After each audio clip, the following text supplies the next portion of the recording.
Good evening, everybody. Good evening, and welcome to our May school board meeting. If you could please join me in saluting our flag.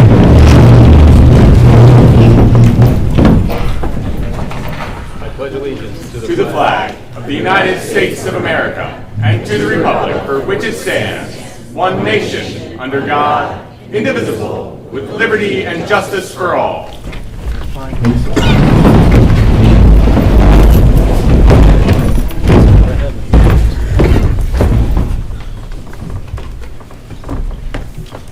Mr. Kaufman.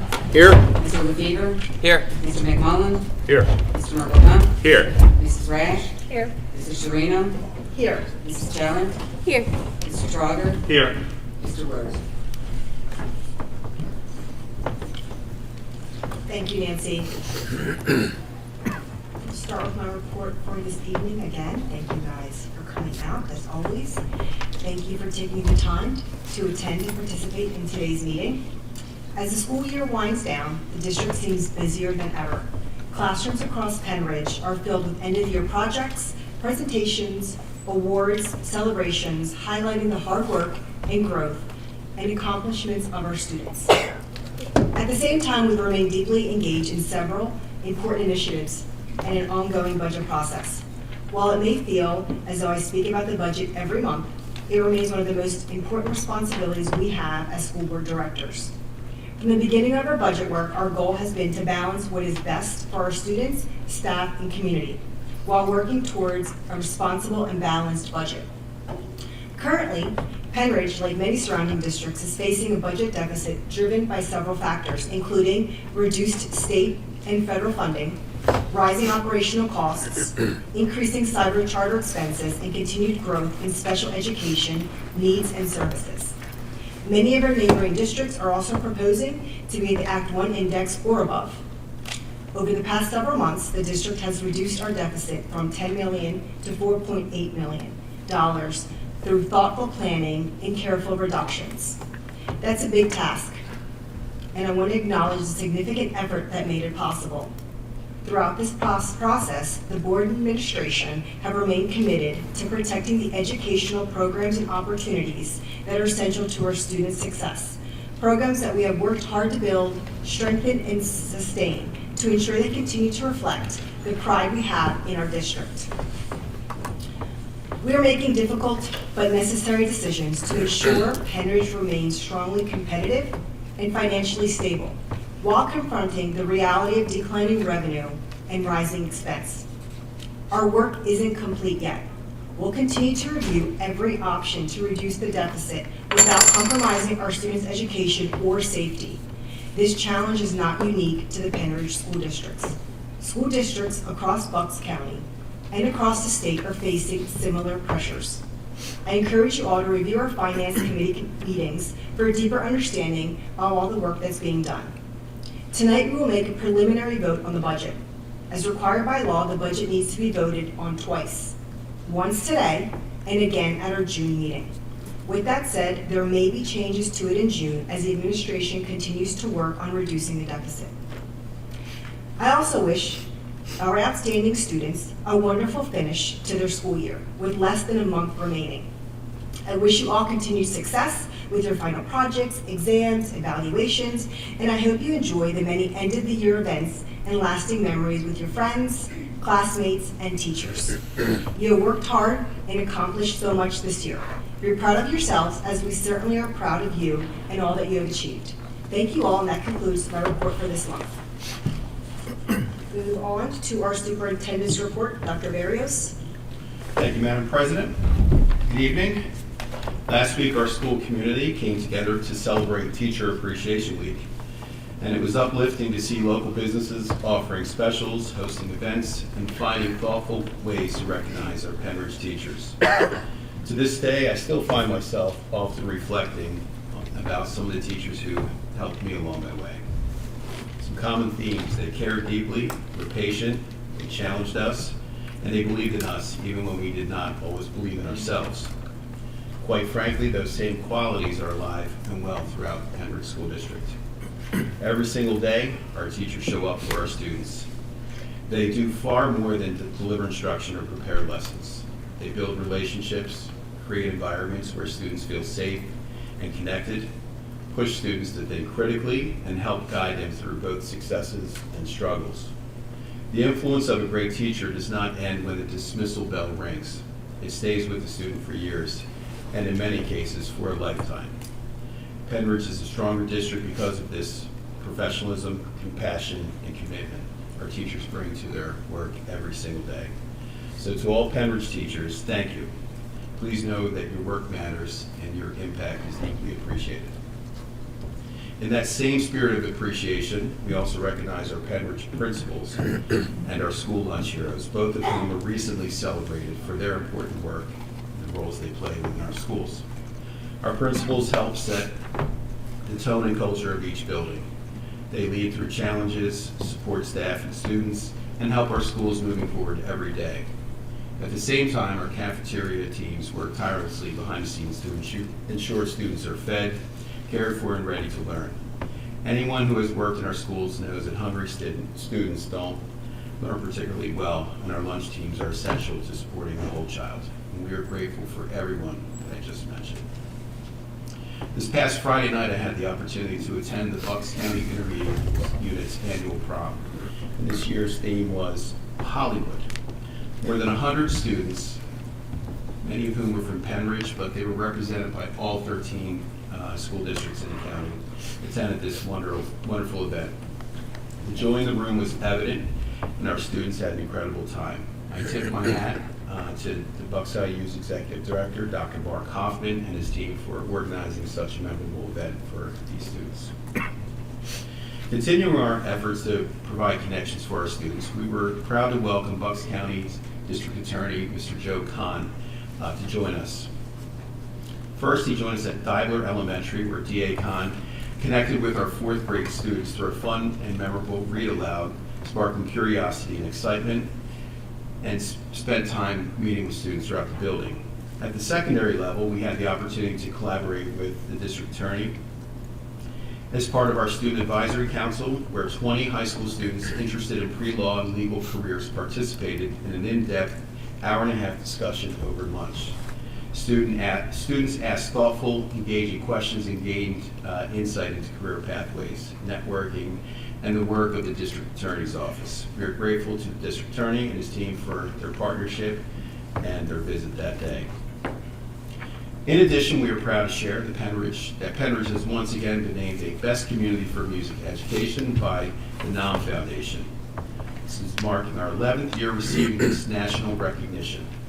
This honor reflects not only the strength of our music programs, but also the commitment of our music teachers, students, administrators, families, and community.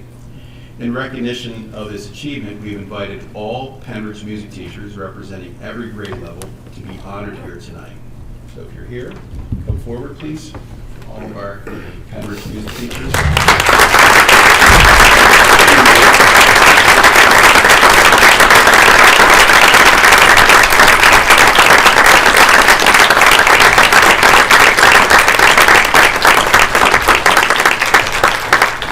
Their dedication to providing high-quality, accessible music education continues to enrich our students' experiences and strengthen our school community. If you pose for a picture, congratulations.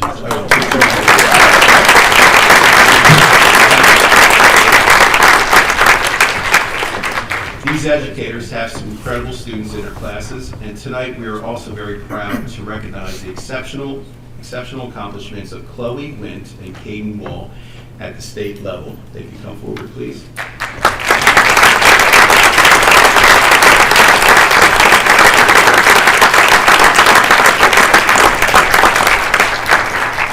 Chloe earned first place, I repeat, first place in her voice part, making her the top-ranked alto 2 vocalist in all of Pennsylvania, while Caden earned second place, ranking him as the second highest bass 1 vocalist in the state. These remarkable honors reflect not only their talent, but also their hard work and commitment to excellence in the performing arts. Their achievements represent the very best of Penridge, and we celebrate both students for reaching the highest levels of success in such a competitive field. Congratulations to those.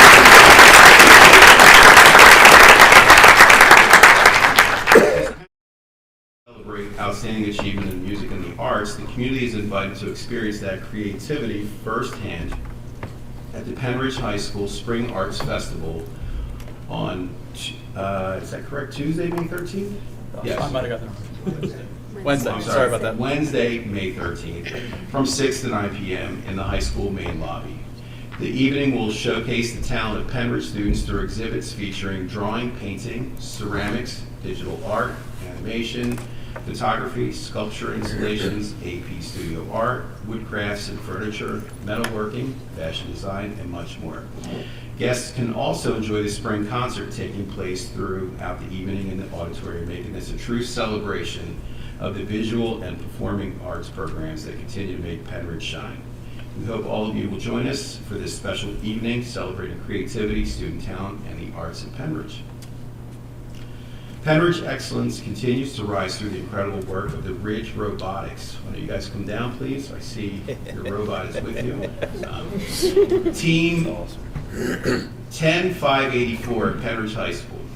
In just their second year as part of the first robotics competition, the team has already established itself as a standout program in the Mid-Atlantic region,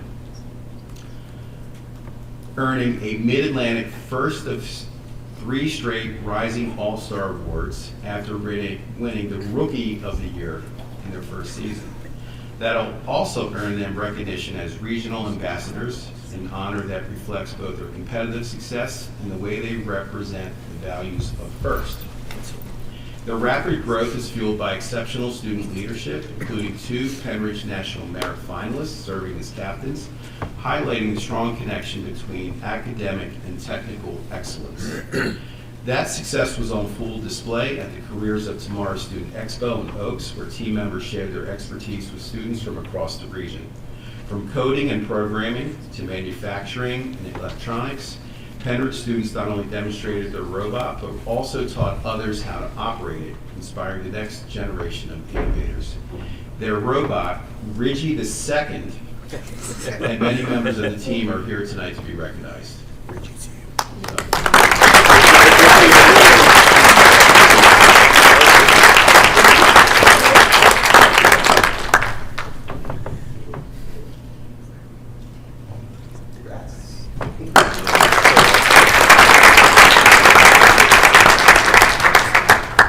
To recognize the outstanding efforts of our divers students who participated in the Ought to Be a Law contest, demonstrating impressive creativity, critical thinking, and civic engagement. Congratulations to all of these students, and there's some who could not make it here tonight, but I'd like to first recognize the winners. First, Mackenzie Gill, you're here, 3rd grade student.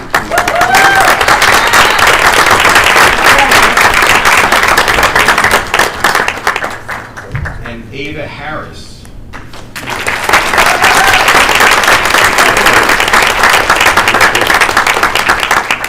So Mackenzie proposed lowering speed in neighborhoods, the speed limit, and Ava Harris wants a law that shortens the school year.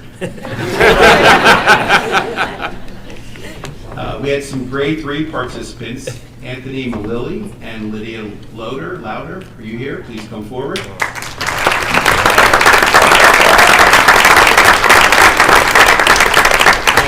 Grade 4 participants, Andrea Gretzinger, Nina Rivera, Zoe Assini, Emily Simpson, Audrey Gray, Charlotte Cazier, Zoe Hangy, Taylor Reber, and Marie Shelley.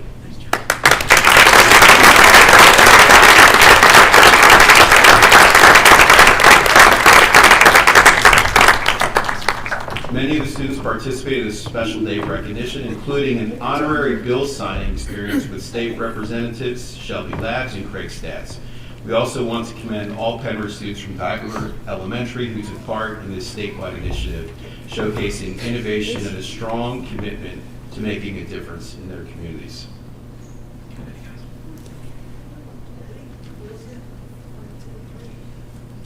Way to go.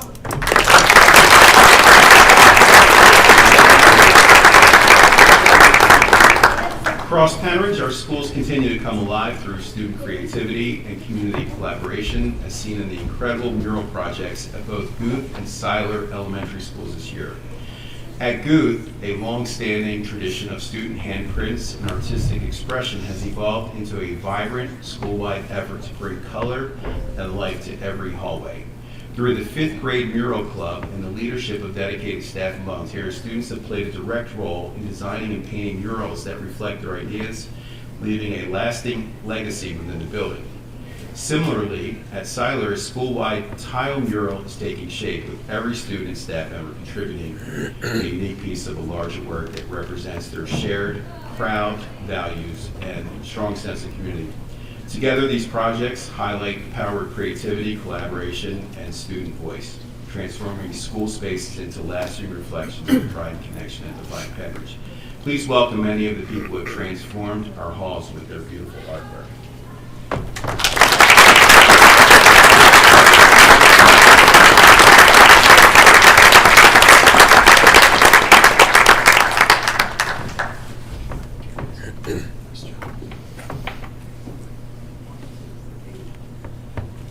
Thanks for making our heart beautiful.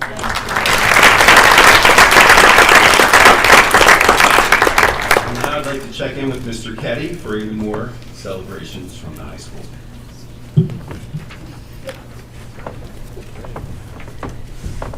Thank you, Dr. Marios. Tonight, we're incredibly proud to recognize one of our very own, well, let me reverse that and say we started with some senior spotlights for the last one, so we had 2 seniors that we just want to specifically spotlight. If Ben Cantor could come up here for a second. Sit in my office and I got a notification that Ben, I need to, this is a mouthful. But through his hard work and dedication, he was selected as one of 25 statewide recipients of the semi-quincentennial scholarship as part of the America's 250th celebration through Harrisburg. Now, he applied for this on his own and was specifically told by the state not to tell the school. But then he won it. So as part of this honor, Ben attended a special reception at the governor's residence, where he had the opportunity to meet Governor Shapiro, the First Lady, and members of the state legislation, where he was awarded a $10,000 scholarship.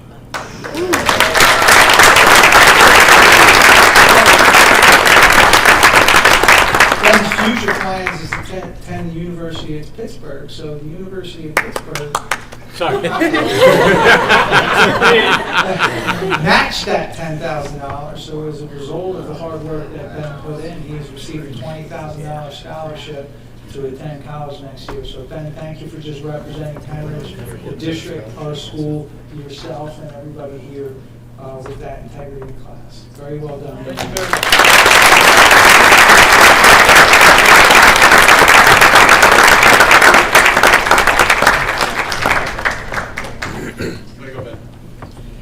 Now, I was also informed, and I know celebrating another senior, and just some accolades coming through. Tommy Giannetti, who was one of our standout football and baseball players, who's actually currently on the baseball field, was recognized for a $1,000 scholarship from the District 1 in combination with FIA.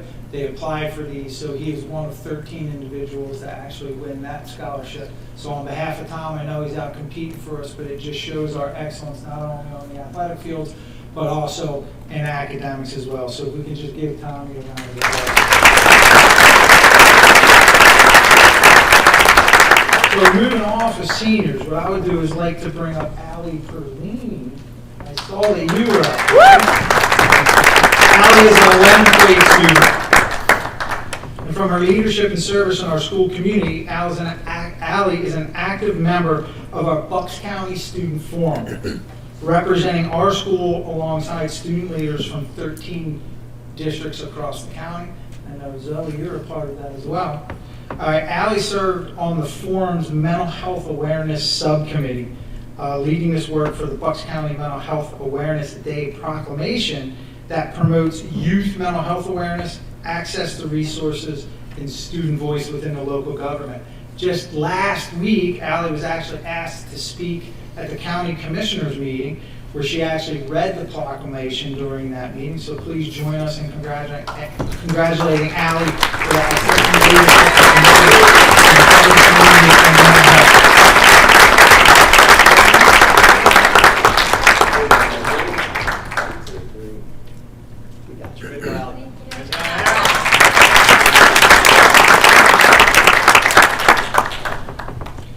Tonight, I'd also, and this is another special recognition from an academic standpoint, where we actually had a teacher and one of our 10th grade students apply for a specialized program over the summer, where they're actually going to be traveling to DC and to France to study Normandy and how that impacted. So I'd like to bring up Mr. Tice and Max Meenan, a 10th grade student. If you guys could come up, please. It's called the 2026 Albert H.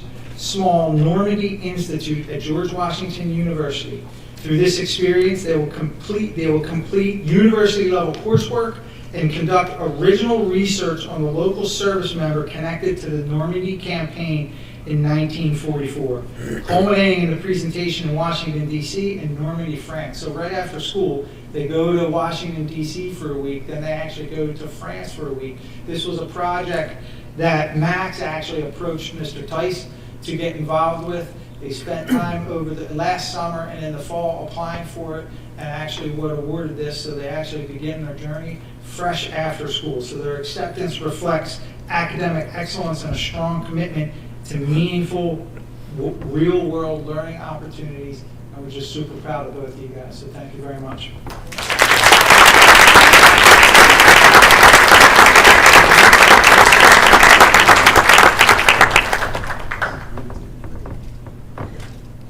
Joy friends.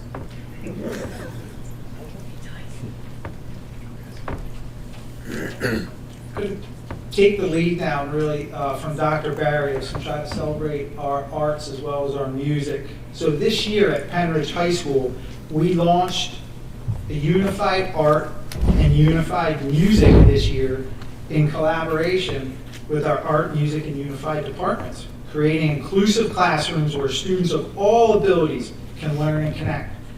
Building on the successes of our unified sports and physical education, these courses have fostered creativity, collaboration, and meaningful peer relationships while promoting empathy and appreciation from all diverse perspectives.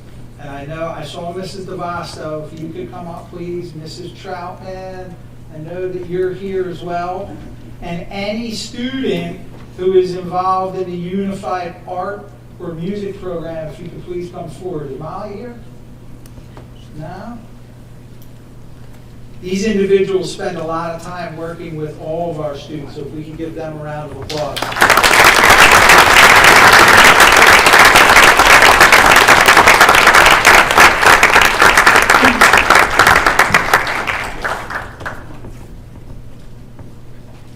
All right, now I'm going to ask you guys to stay.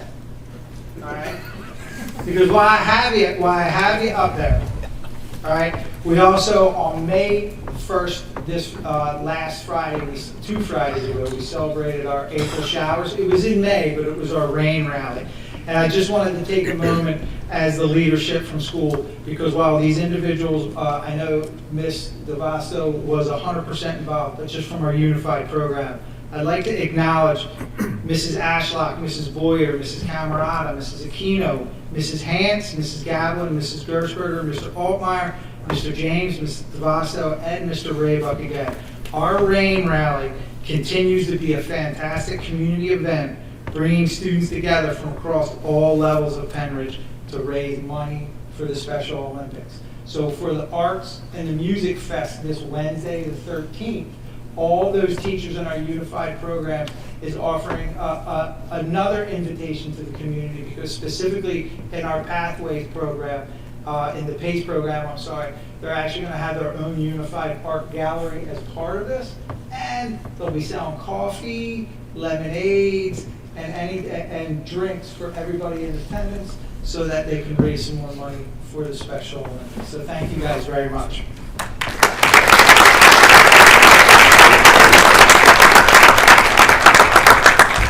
And then the last part of our celebrations tonight is celebrating our club spotlight. So tonight we would like to celebrate our Gay Straight Alliance, or GSA. Mrs. Grimshaw and Mrs. Miller are their faculty advisors. I don't see them here tonight, but the GSA meets weekly to raise awareness and provide a safe, supportive space for our LGBTQ plus students and their allies. The focus of the group is on fostering understanding, respect, and appreciation for one another. At this time, I would like to ask Ethan and Audra to come up to speak briefly about your club.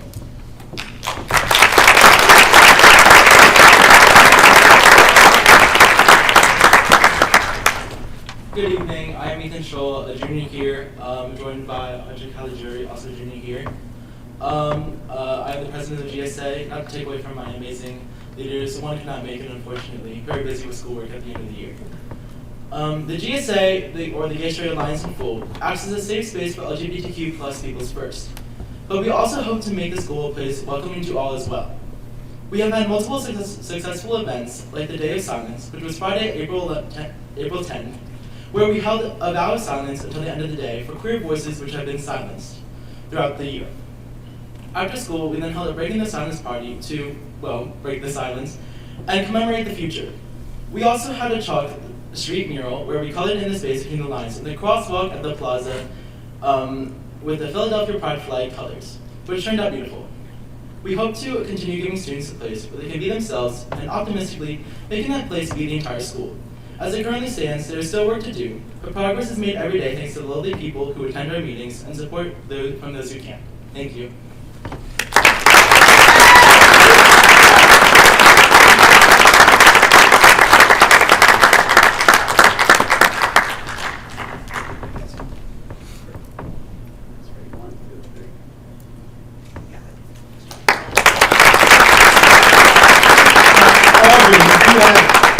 You have gifts for the school board members, correct? Yeah.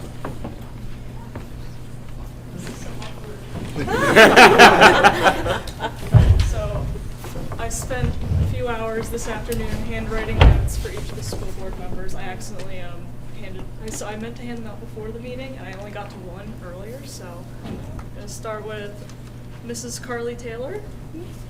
Thank you. Oh, thank you. All right, Mrs. Foster Rash. No, Mr. Wurs is not here today, so I need somebody to give Mr. Wurs to him once I get to him. Yeah, okay, go ahead. Mr. Brian McMillan. Mr. Thomas Tronger.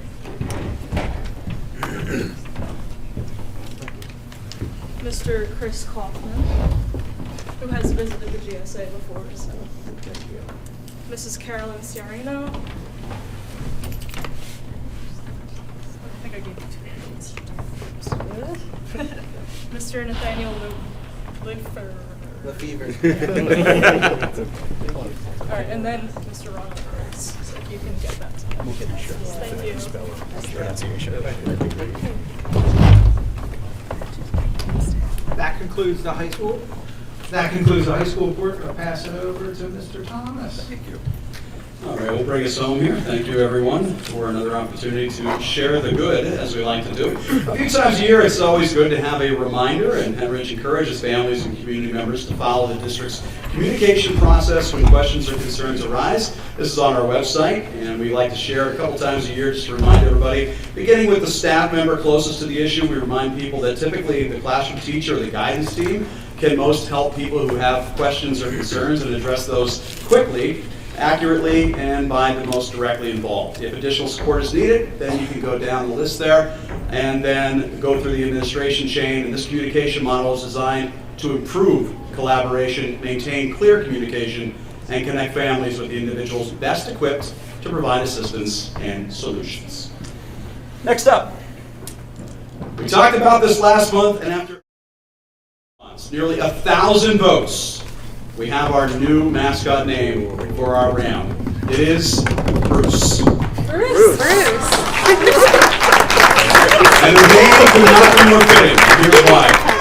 After that incredible response from our Penrich community, the name that rose above all the rest, hundreds of them, was Bruce. The name honors Bruce Weichel, the beloved former Penridge teacher, farmer, agricultural leader, and the person who helped begin that proud Penridge Ram tradition many years ago when he brought Otto, the Ram, to Penridge games. For generations of students, families, and fans, Otto on the sidelines became a cherished part of Penridge memories and school spirit. And following Bruce Wankel's recent passing, the overwhelming support for his name reflects just how deeply he impacted our schools and community. So naming our new Ram Bruce is a tribute to his legacy, his love for Penridge, and the tradition he helped create that continues to bring our community together still today.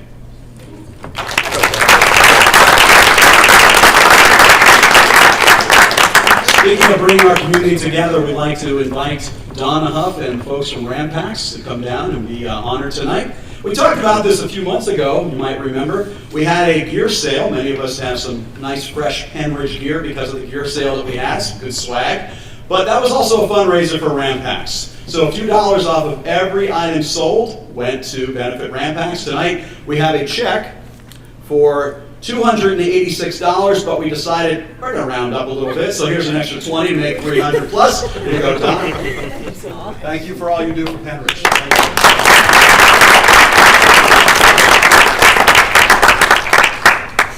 All right.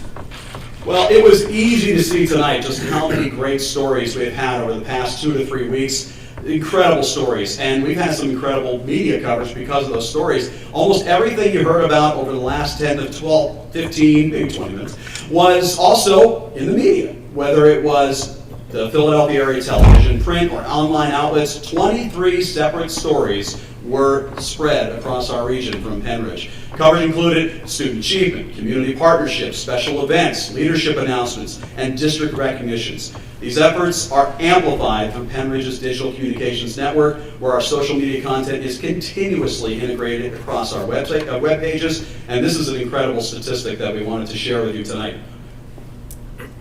Just on our Facebook page alone, I'm sorry that it's hard to see some of those stats, but over the last 28 days, the district Facebook page has been on fire.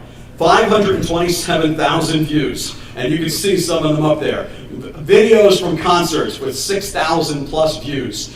If you look across the bottom, it's almost like we went through the entire superintendent report with how many thousands of people are reacting to the great things that we have going on in Penridge. And when you realize that we're a community of fewer than 50,000 residents and about 6,000 students, it's incredible to see how many people are just enjoying the great things happening in Penridge and then spreading them out to others. There's a little diagram right there in the middle that you can't really see, but 48% of the people sharing Facebook stories are non-Penridge people. They're non-followers of the Penridge page.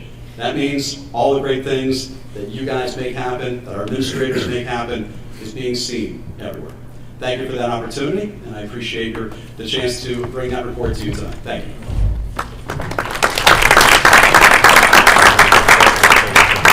Thank you, Mr. Thomas. Madam President, that concludes my report.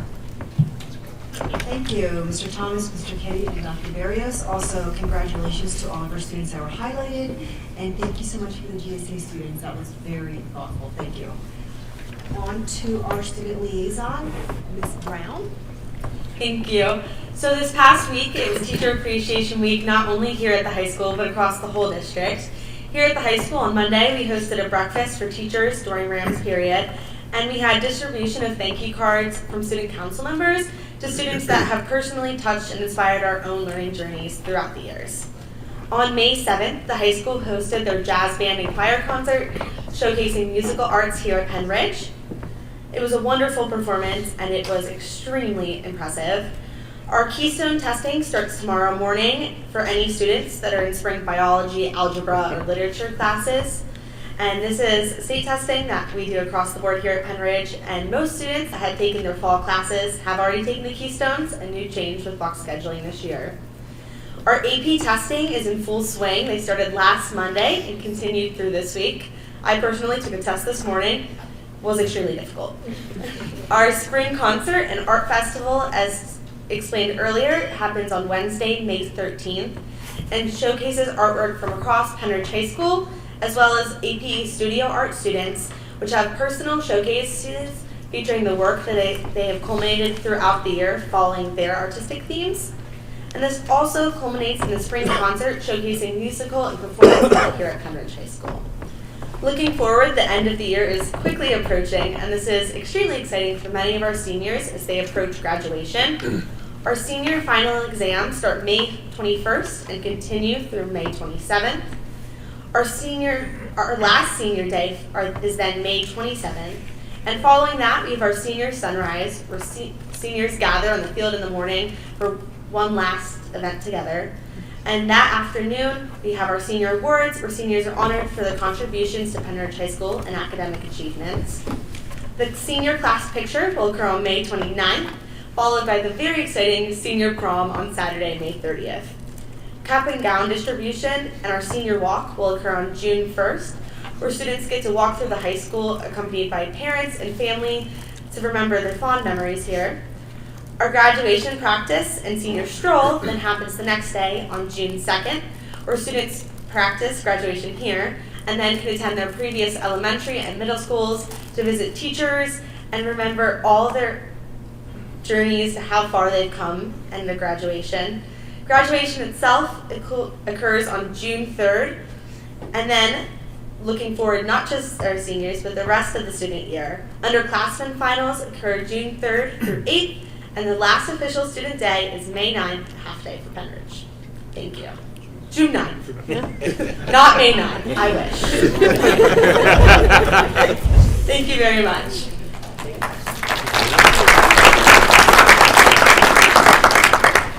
Thank you very much, Zoe. Next is public comment. According to policy 903, public comment on matters of concern, official action, or deliberation is limited to 3 minutes and should be directed to the entire school board following the announcement of your name and municipality. Under this policy, the presiding officer has the authority to warn or stop a public commenter when violation of this policy occurs.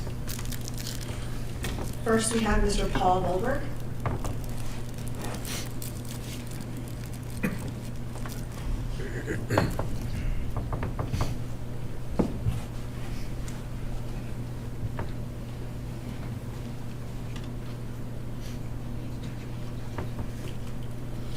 Good evening.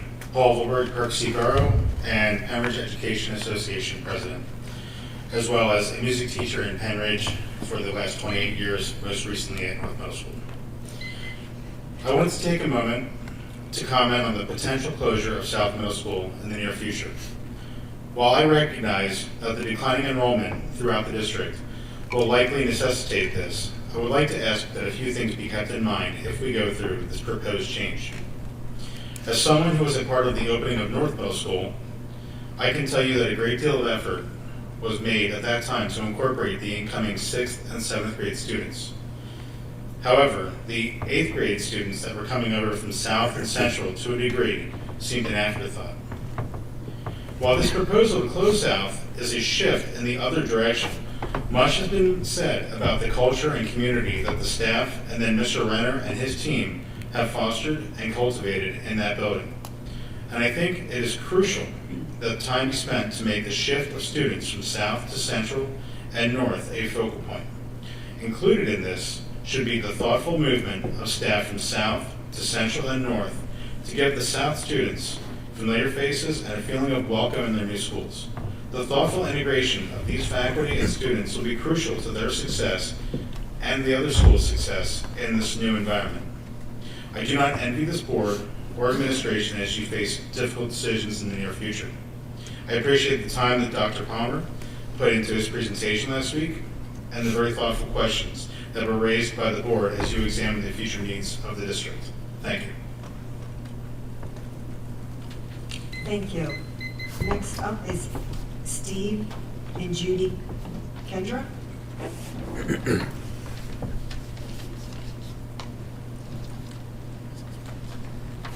Hi, Stephen. Oh, do I have to hit a button here? Yeah. There we go. Steve and Judy Kendra, Hilltown Township. We live in Hilltown, and we both Penridge graduates. I came up through South happily, mostly happily. This year, we've had the pleasure of serving as host parents for a Rotary Youth Exchange student, Sarah Delise Chavez Fridas Gomez from Brazil. Sarah has attended Penridge all year as a senior. Although she is a native Portuguese speaker, she has done an outstanding job learning English and has earned straight A's through all of her classes this year. A few weeks ago, Sarah came home very upset because she had been told by a counselor that she would not be permitted to participate in the graduation ceremony, and that after checking, he found it was against the rules. We respectfully question what specific rule prevents her from her participation. In the past, my brother hosted a Rotary exchange student from South Africa who was permitted to participate in graduation. And friends of ours hosted an exchange student from China who also participated in Penridge's graduation ceremony. We understand that Sarah will not receive a Penridge diploma. However, we do not understand why she would be denied her only opportunity to walk with her class of 2026 classmates. By spending her senior year at Penridge, Sarah also gave up her opportunity to participate in graduation ceremonies in Brazil. She has already purchased her cap and gown and has been looking forward to this experience all year. When we first learned that Sarah would not be allowed to participate in graduation, we emailed Mr. Sapicki, I apologize if I pronounced that wrong, the senior class principal, and Mr. Henderson, the guidance counselor, believing it was simply a misunderstanding. After waiting a week without a response, we forwarded our email to Mr. Keddy, and again did not receive a reply. Last week, we forwarded that email to all of you and to Dr. Barrios. We sincerely hope you will reconsider our request and allow Sarah to participate in the graduation ceremony, or at least provide a clear explanation as to why she is being denied this experience. Graduation is an important part of the Rotary Exchange experience. Additionally, our Rotary Youth Exchange representative contacted Mr. Keddy by phone and was reportedly told by a secretary that Sarah would not be permitted to participate because it wouldn't be fair to the homeschool students. We respectfully do not believe this is a comparable situation, as Sarah has attended Penridge in person as a full-time student throughout the entire year. Thank you for your consideration of this matter, and thank you for your continued time and service to the public education of our students.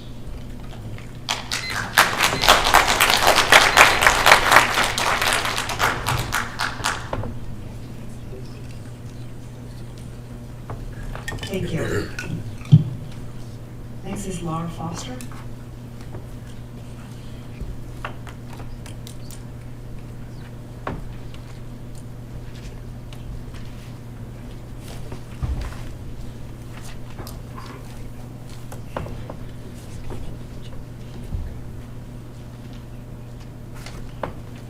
Hey, Laura Foster, East Rock Hill. I'm a parent of 3 Penridge kids, one who graduated, and a parent of a queer child who faced discrimination at Penridge without any meaningful response from the school. I want to read to you from the Education Law Center's analysis on Title IX regulations and state anti-discrimination laws to continue to protect rights of transgender students. So part of this report, which was sent to all of you many times, says that schools must comply with their obligations under pre-existing federal case law precedent independent of the 2024 regulations. This is the Kansas ruling. So the Third Circuit Court, the controlling court in the federal court in Pennsylvania, and 3 other circuit courts have clearly affirmed students' rights to use school bathroom and locker room facilities aligned with their gender identity. In their 2018 decision in the Boardtown case, the Third Circuit Court held that there was no privacy violation in having transgender and cisgender students share facility space. 2 other federal cases that arose in the Middle and Western District Courts in Pennsylvania resulted in the same outcome, affirming the right of transgender students to access school facilities aligned with their gender identity. Likewise, in 2020, the Ninth Circuit Court held that school district's gender-inclusive bathroom and locker room policies that supports the rights of transgender students does not violate the rights of any other students. This has yet to be, or the U.S. Supreme Court declined to review that case. So under these guidelines, your existing bathroom and anti-trans sports policies are still considered illegal under Pennsylvania regulations. I want to applaud the GSA kids who came up here. The bravery and courage that they showed is not just for being here and standing up in front of a community that oftentimes discriminates against them and sends them clear messages of hate, but also a school that continues to provide an environment that is considered hostile based on race and gender. To walk these schools every day and to be a queer child is not an easy thing to do.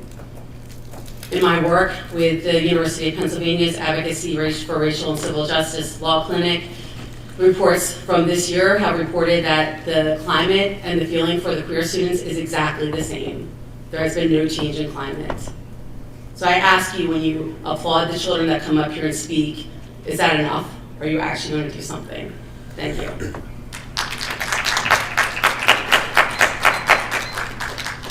Thank you. Up next is Vicki Sellers.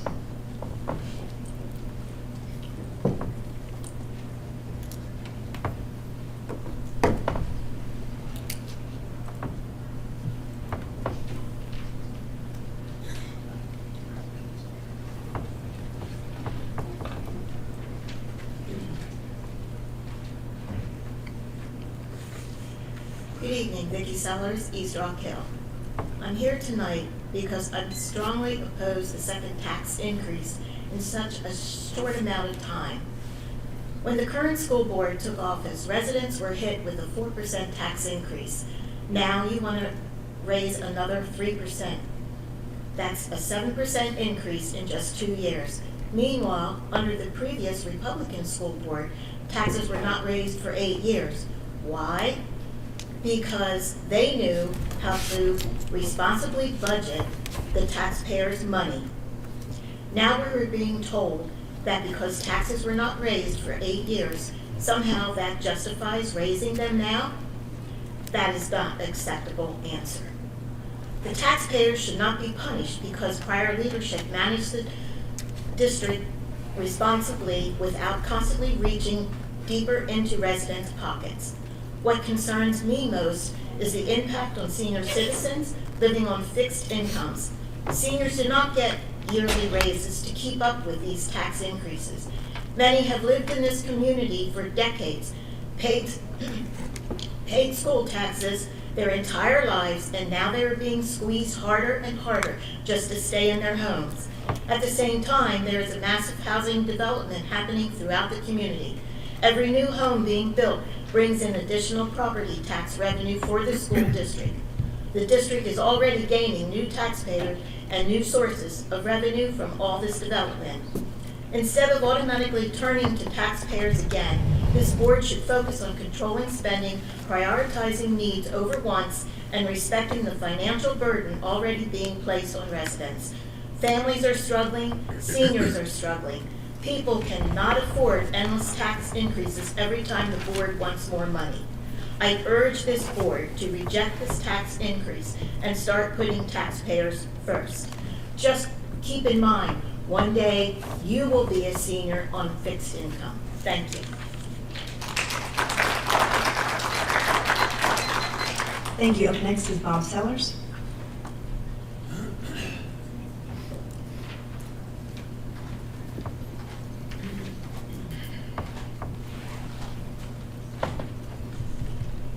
Bob Sellers, East Rock Hill. Sarah sounds like a wonderful exchange student. I hope she gets that opportunity. I think it's a no-brainer, to be honest with you. Yep. Good evening, members of the school board, superintendent, administrators, and Penridge residents. Penridge School District operates on more than $162 million of revenue. Yet taxpayers are once again being told that it's not enough and they must pay more. The Democrat majority school board and district leadership have overspent by nearly $4.8 million, while students' enrollment continues to decline to roughly 6,200 students. Now, for the second consecutive year, taxpayers are being asked to shoulder another tax increase. Many concerned residents attended the Finance Committee meeting, reviewed the numbers, and heard the same proposal repeatedly: raise taxes. When taxpayers asked for a balanced budget proposal within the district's existing revenue, the response was disappointing. Instead of discussing meaningful restructuring, the administrators proposed cuts that directly affect students, music programs, after-school activities, and senior tax rebates. Emotional arguments replaced the hard work of streamlining and right-sizing the district's spending. At the same time, Penridge maintains a highly compensated administrative structure. I have a list of salaries that our administrators make. They're public. I'm not going to say them here, but I will say they're highly compensated and they have great health care coverage. What disturbed many taxpayers at the finance meetings was hearing discussions centered around our Penridge seniors. Upon their death, their homes would be sold at current market value, bringing higher tax revenues to the school district.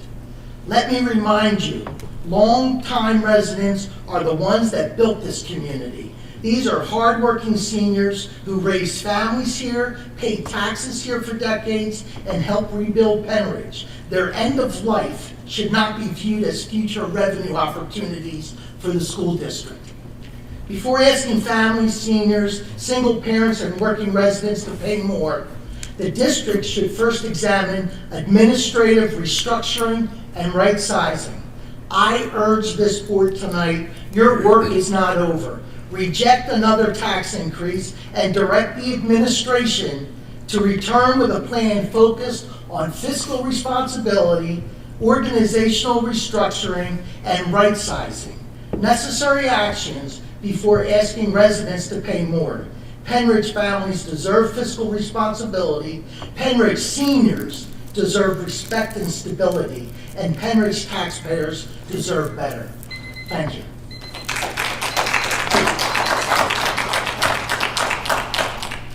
Thank you. I believe it's Paul Schumer.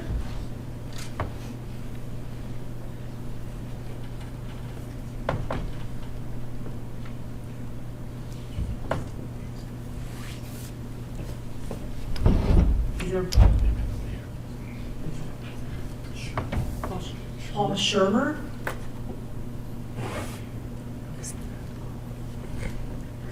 Next is Katie Renee.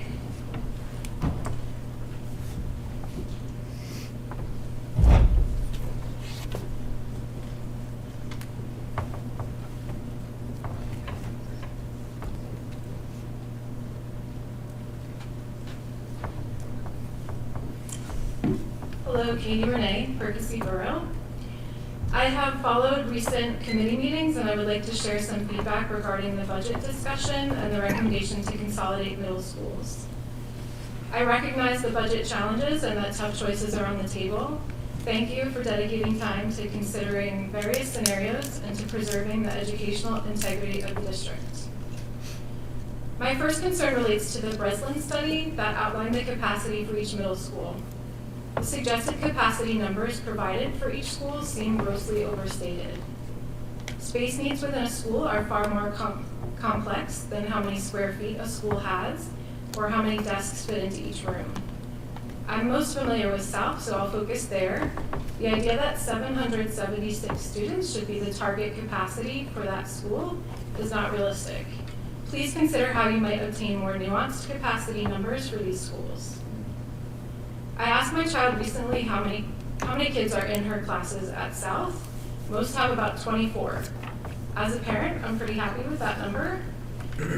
Assuming those numbers are fairly similar at North and Central, if we're adding around 200 students to each school, increased class size will be inevitable.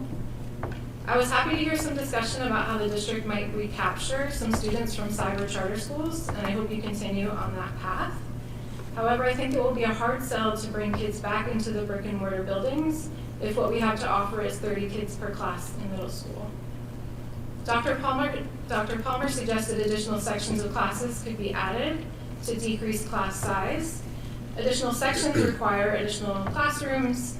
Will that mean no more art room or band room? Will it mean that teachers can never have prep time in their own classroom so another teacher can come in and teach? Will teachers have to travel between buildings? More teachers.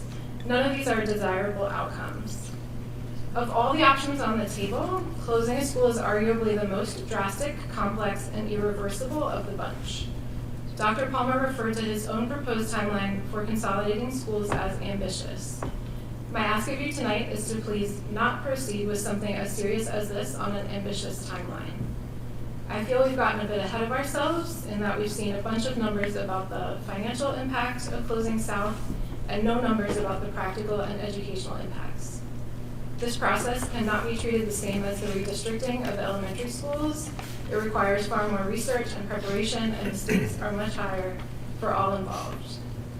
As a final note, I understand that the administration is recommending a minimum 3% tax increase. Given current economic and funding challenges, as a taxpayer, I support an increase up to the maximum allowed of 3.5%. Maintaining a solid public education system pays our community back in other important ways. Thank you.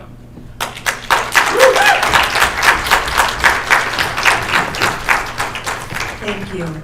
Lydia Raymer Hunter.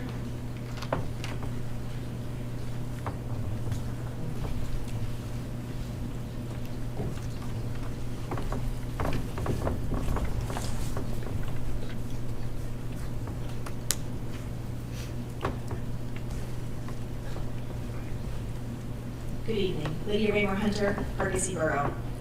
I'm a high school teacher, a parent of 3 children in the district, and president-elect of the Penridge Education Association. My oldest is a 7th grader at South this year. I have a 3rd and 5th grader at youth. My 7th grader will have reached the high school by 2027, but my current 5th grader will be entering 7th grade when this proposed change would take place. This transition will impact my family directly and will impact all of our children's friends. I asked my daughter, Acacia, what makes South special, and her first answer was the teachers. The community at South has its own traditions, special events, and unique flavor. As a smaller school, students may miss out on some opportunities, but the sense of belonging is worth it. To the South teachers and staff here tonight, you are the heart of South. You make it special, and you are the reason my family loves South. As you discuss the future of our middle schools, I ask that you keep the students, families, and teachers of South at the heart of every decision. Thank you.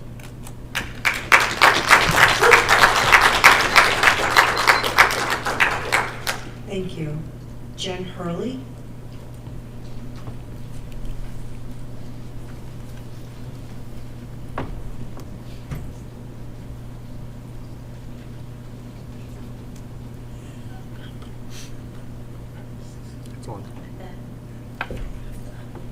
The red light one. The red one? Yeah. That's the sneeze guard. There you go. That's the sneeze guard. There you go. Sorry, it's still a little short and not good technology. All right, good evening. I'm Jen Hurley of Dublin, Dublin Borough. I'm a Penridge parent, and I teach in all 3 middle schools every day. So thank you to the board for doing your best to manage this unpleasant task before you of making difficult decisions. After seeing the committee meeting last week, I'm left with a few questions and comments. First off, does anyone here like to camp? Have you ever slept 4 to a 4-person tent? Yes. It works for a night, it's a little cramped, but it doesn't work for the long run. There's not a lot of wiggle room. So, not really good for the long haul. As someone in all 3 of the middle schools every day, I can say I really have some reservations about where these students are going to go. So please run this year's schedule as if it were only in 2 buildings and see if you have the rooms to put all the classes in there. And make sure that you have an actual functioning schedule and not a hypothetical capacity based by the numbers from the Brislin report kind of a thing. Make sure you can actually do it. I'm here to tell you what I'm seeing on the street, so to speak. Currently in one building, I was told next year I would no longer have a desk where I could do my planning. I have to do it in kind of a communal space. And this is in one of the rooms you're considering, or one of these schools you're considering moving students into. Also this year, they had to shuffle things around to find space for the social worker. Passing times are already tough, especially at times when the students have to go to their lockers. After the recent testing, the PSSAs, the kids were like, oh my gosh, I couldn't get through. And this is at the capacity that we're at right now. Parking is an issue at events at all schools already. The overlapping arrival time at North and the high school is already a safety concern. It would become measurably worse. These are all concerns that would need to be addressed. I think the priority needs to be student success, and all your choices need to keep that as your guiding star. Larger class sizes negatively impact students in a myriad ways, with recent push to put students with learning and or language challenges back into their home schools. When you go ahead and make the classrooms larger, the class size is larger, it really is hard with that population in your classroom to give them the attention that they deserve. And I feel that it would really negatively impact those students. I have loads more to say, but thank you so much for hearing what I had to say. Thank you. Thank you. Ben Purcell?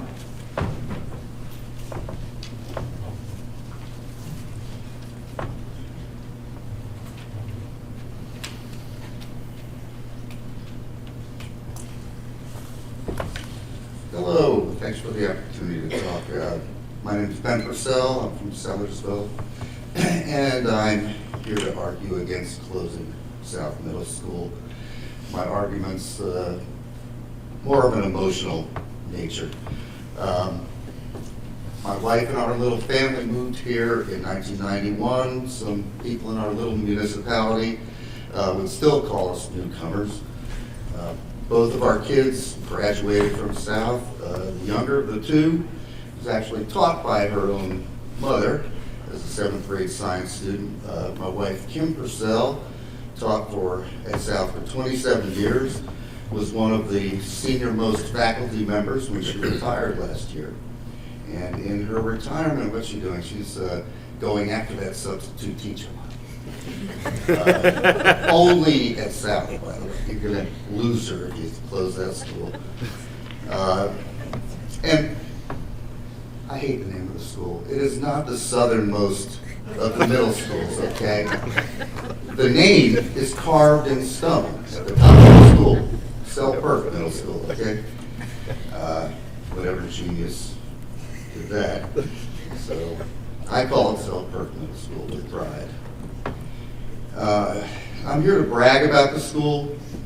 A little-known fact, Selkirk has seen 2 students graduate from the school who went on to become rocket scientists. Joe Miller, who just recently left NASA after a decade of service specialized in propulsion.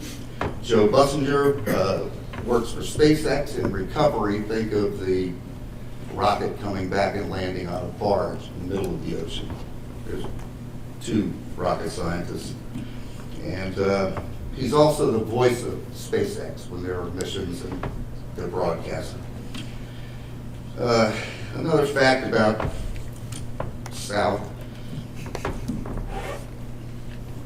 Wrap your heads around this. Of faculty, there have been at least 10 and currently are 4 teachers who graduated from South Middle School. That speaks of the family atmosphere there. It's not just the building that's foundational, it's a historic building. It's old, looks old, but its architectural style, important. Its beginnings as the original high school, important. And it's important to our little community. It's been an anchor. My wife has taught parents of her students.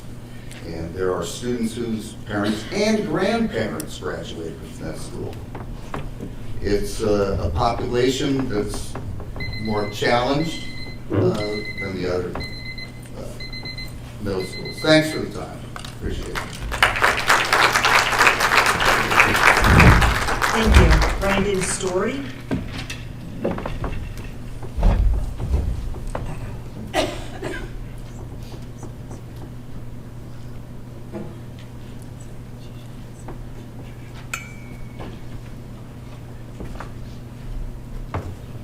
Hello, my name is Brandon Story. I'm from Bedminster Township. I'd like to point out a couple of things. First off, this might be a little bit boring because it's got some numbers, but I'm a physics guy and numbers mean a lot more to me than other people. So the verbiage being used as far as the money that it's going to cost people for this tax raise has been said to be $13 a month. Well, the reality is, in combination with the raise from last year, the raise that's proposed for this year, and then scheduled for the next 2 years, so 4 years of tax raises in a row, is going to be an account for about 15% increase in our taxes. Now, the median is $4,300 for the median value of homes right now. The reality is that that's going to increase a little over $600 to $5,000. So if you're in a situation like me where my assessed value is double that $31,800 number, I'm going to be paying $10,000 instead of $8,600 or whatever. So it's not chump change. The reality is that over the last 10 years, the income from the school or to the school district has increased by 20%. The student body has decreased by 20%, so there's been an opposite swing there. And statistically, over the next 11 years, there's going to be incrementally reduced population in the school. That means that per capita spending is going to naturally go up over that time. There is another issue that I would like to bring up, and I'll be quick about it. I did express a concern to the school board that the accolades of certain students being accepted to Ivy League schools, that quote unquote, we're sending somebody to Harvard is unbecoming of the school board to take any kind of credit for that. I did express that concern, which I got a very nice pat on the head, you idiot, response of bless your heart for your concern. I do think that those students need an apology, and I think it should be public. Thank you. Thank you. Andrew Ryder.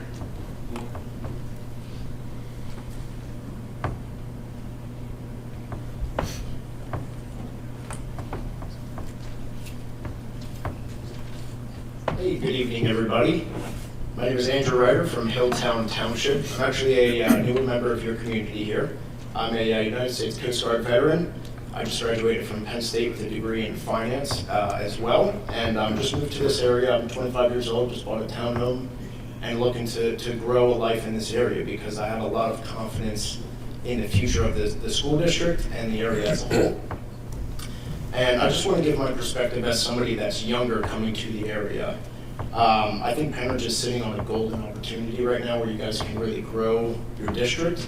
You have a lot of assets available to you. You have a really strong community with a strong identity that you can see all around you. I met someone in the Coast Guard from Penridge, so you guys are everywhere as well. So tonight I kind of want to speak on the 3% tax raise and the budget deficit as well. Because as I watch recent meetings, there seems to be a little bit of a discrepancy. So in one meeting, you're talking about spending $46,000 to $114,000 on a school board for the swimming pool, and then within the same week, you're talking about closing a middle school. So when it comes to how the funds are being used, I think there needs to be a little bit more answers. The more meetings I watch, there's a lot more questions I have. If you close South Middle School, how many teachers are going to be transferred over to the other schools? How many students are going to be in each classroom? What if your expenses stay the same? Or you still have to maintain South Middle School if you're not going to sell it? So there's a lot of questions that I don't think have really been answered. And the other thing as well is that South is actually the only Title I middle school currently. So in 2024, the district received $1,111,000 in Title I grants from the federal government. If you close south, what happens to these grants?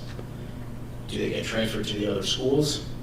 So I just find that closing south is going to be a poor decision overall. As somebody young coming in, I think you guys really need to maintain the schools you have. And I don't agree with the Breslin enrollment projections. You have a lot of new construction in the area. You have families leaving because their kids are graduating. You need younger people to move in and fill those spots. The Breslin enrollment projection was off by 10% from 10 years ago.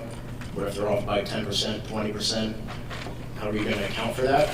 So my main thing is if you close south, it's going to be a fact that you're going to ruin the experience for students in the short term.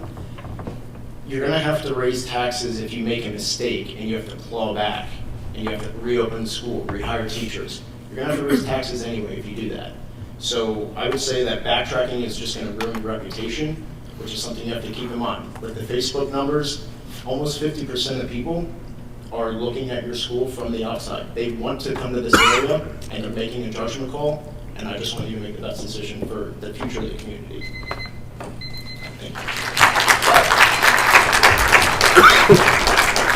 Thank you. That is it for public comment. We do have two more, but they seem that they want to have their comment at the end.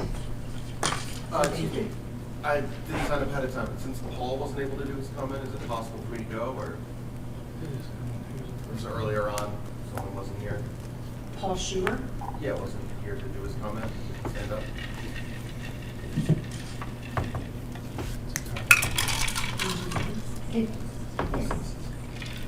Can you just do it at the end? That's totally fine. May I have your name? Trevor Struck. I'm sorry, what was the last name? Struck, S-T-R-U-N-K. Okay, I added you. Thank you. Yeah, thank you. Appreciate it. Absolutely. Up next is the consent calendar. Motion to approve the consent calendar, A through J listed. Second. Thank you. Questions or comments? Board? All those in favor? Aye. All those against? Motion passes. Thank you. Next up is committee reports, curriculum with Mr. Merkelbaum. This week's curriculum committee meeting, or last week's curriculum committee meeting, we discussed moving away from Atlas as our in-house curriculum storage and moving to one that is district guided, as well as received an update on the STEM Plus M program, a $1.5 million investment in a new program from the U.S. Navy here in our schools. We do have one item up before us tonight, which is the approval of obsolete books, and I so move. Second. Questions or comments? All those in favor? Aye. All those against? Motion passes. The next curriculum committee meeting is scheduled for Tuesday, June 2nd. Thank you, Mr. Merkelbaum. Up next is facilities with Mr. Kaufman. The Facilities Committee met on May 5th, and during the meeting we had a presentation by ICS for the upcoming 2026 projects, a projection for the 2027 projects. We did discuss the natatorium scoreboard and reviewed the RFP results for maintenance uniforms, and with that I need a motion for the approval of the natatorium scoreboard. Motion to accept and award standard 6-lane scoreboard to Daktronics, the amount of $26,589, and a water polo scoreboard to Daktronics in the amount of $7,950 for a total of $34,539. Second. Great. There's a second. Questions or comments? All those in favor? Aye. All those against? Motion passes. Next up, we have the, we need a motion to accept and award RFP 2701 for the maintenance uniforms to Clemens Uniforms in the amount of $20,385.75. Second. Questions or comments? All those in favor? Aye. All those against? Motion passes. The next Facilities Committee meeting is scheduled for Monday, June 8th. Thank you, Mr. Kaufman. Next up is Finance. Mr. Worth unfortunately was not able to be here today, so I will be reading a statement from him. This is from Mr. Wirtz. I'm sorry I could not make the meeting tonight. My flight home was delayed. Over the past year, our board has worked extensively on bringing our operation costs down to a level that supports our lower enrollment. We have reviewed many different ideas on what is feasible now and in the near future. These are tough decisions, but our overall priority remains the quality of our educational institution. However, this cost reduction must continue. As you may know, we're suffering from increasing costs in many different areas, and most of these are out of our control. I will not go into these reasons, as we have discussed them repeatedly in our finance meetings. In the past, these increases were covered by a healthy increase in our own revenue. However, in the past 2 years, our revenue growth has stagnated. These two factors are the main reason that I'm supporting an increase in our tax rate. I have heard some people mention that prior boards should have raised taxes and we would not be in this situation. The problem with that is the district was in a solid financial situation back then. I don't know that any board would ever approve a tax hike when one was not needed, so we should not blame past boards or our current situation. We are committed to continuing our progress and reducing our costs. These are difficult decisions but are necessary for our district to be financially stable down the road. Even if we wanted to, we could not achieve a balanced budget by raising your taxes at the highest rate allowed by the law for the next 3 years. By continuing our cost reduction effort and raising our tax rate, I'm confident that we can return to a balanced budget within 3 years. In the meantime, we can utilize our fund balances to cover this shortfall. While it would be possible to balance our budget this year, we would have to cut programs that both the administration and board believe are a critical part of our students' education. We're not willing to do that. Remember that the benefits of an excellent school not only makes our students successful, but also improves the property values of our homeowners. Thank you. First up is the approval of contracts. Motion to approve contracts A through R. Second. Thank you. Any questions or comments? All those in favor? Aye. All those opposed? Motion passes. Next is a motion to accept and award bid results A through C listed below.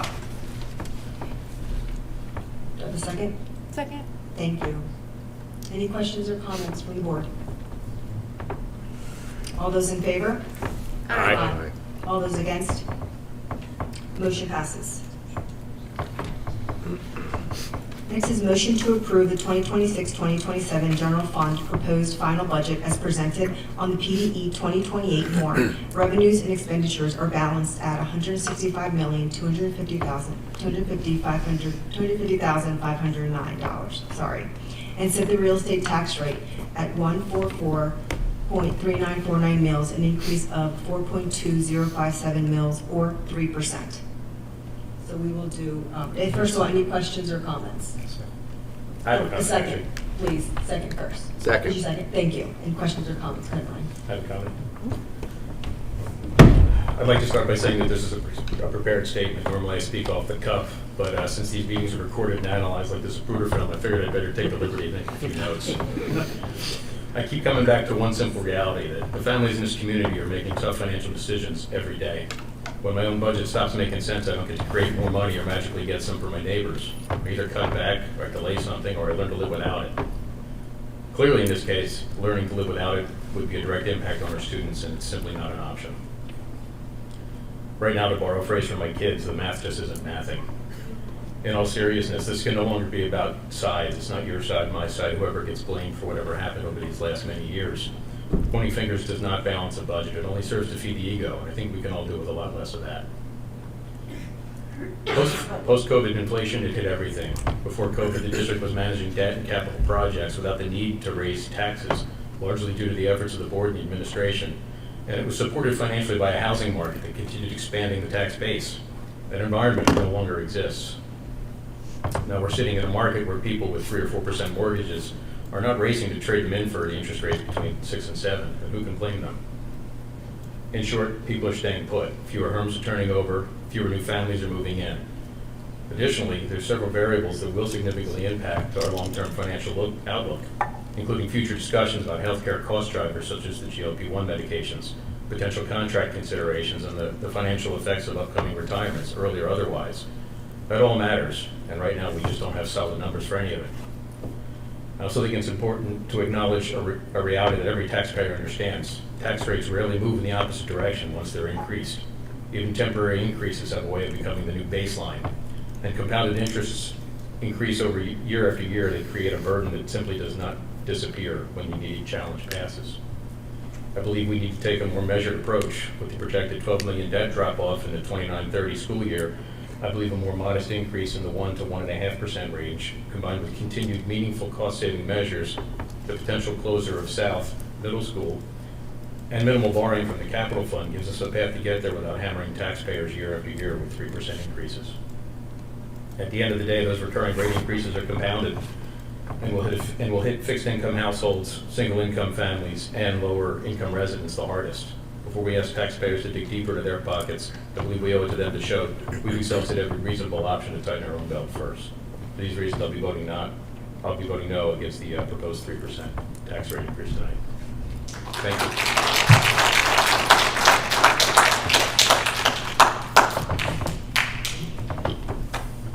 I did not prepare statements and don't expect anything nearly as eloquent. I will be honest with you, I have not been on this board for very long, and in the time that I have been on this board for a few months, we have been faced with difficult decision after difficult decision. The rezoning, tax increase, and potentially closing South, none of these are questions that have easy answers, because every single one of them impacts our community. One thing that I have said before, and I would like to say again, because I very much so think it needs to continue to be dispelled, is we are not a far-off governing body. We are not elected officials off in some other place, other state making these decisions. We are taxpayers too. We have to live in this district to even sit up here. This is not somebody else's taxes that we're talking about potentially raising. These are ours. This hits my family as well. So when we're up here weighing yes or no on raising the taxes, please don't think that we're trying to say, you have to pay more. This is all of us. As Brian pointed out, well, as I surmise Brian pointed out, this is a time for our community to pull together. We might disagree on what the path is, whether it's supposed to be a 1% increase or a 3% increase or a 2% increase. But this is not something that we get through, like Brian did say, by pointing fingers and saying it's your fault, it's your fault. Again, this is not a political board. This is not, we are nonpartisan. The fact that we even have to run with a little R or D next to our names is a tremendous disservice to the very spirit of what it is we do up here. So, I will be honest with you, I am not sure if I'm going to vote yes or if Brian just swayed me with what he just said. But I just want to make sure that everybody understands that, again, we are part of this community just as much as anybody else is. So, thank you. So I just want to say that tonight I do support the 3% tax increase for our schools. I know no one likes to pay more, and I did not make this choice easily. I think it is important for the public to recognize this is only the second time in 10 years that Penn Ridge has asked for a tax increase. For a long time, the district has worked hard to keep taxes flat, but we have reached a point where we can no longer ignore the world around us. We cannot fund tomorrow's dreams with yesterday's dollars. To ignore the rising costs around us is to put our students' future at risk. We all see it at the store. Food, gas, and supplies just cost more. Schools across Pennsylvania are facing these same high costs, but there is another challenge. For the last few years, schools received extra federal money called ESSERS funding. That federal money is now gone and has created a financial cliff for us and for almost every other district across the Commonwealth. We have to fill the gap to keep our classrooms running well. Over the last 2 years, our admin team has already has been working hard to make adjustments as our enrollment has declined. Because we have been having fewer students recently, they have not been hiring new people for every job that has opened up. They are being smart with every dollar. I want to thank Dr. Barrios and his team for the amount of time spent looking at every line item in this budget and making recommendations that prioritize what's needed to continue to achieve outstanding academics for our students. Not only has our business office been putting together this year's budget, but they've put in the effort to create a smart financial plan over the next coming years. We should all appreciate that they have not been looking at just today, but they are looking to fix the foundation for the future. The good news is that our schools are improving, our students are doing great things. Good schools make our whole community a better place to live. They keep our neighborhoods strong, and they keep our property values up. A community is only as strong as its schools, and an investment in our classrooms is an investment in the value of every home in Penridge. I believe in doing what makes sense for everyone. We all want our kids to have the best chance to succeed. This choice is not taken lightly, but I believe it is for the better good of our children and our community as a whole.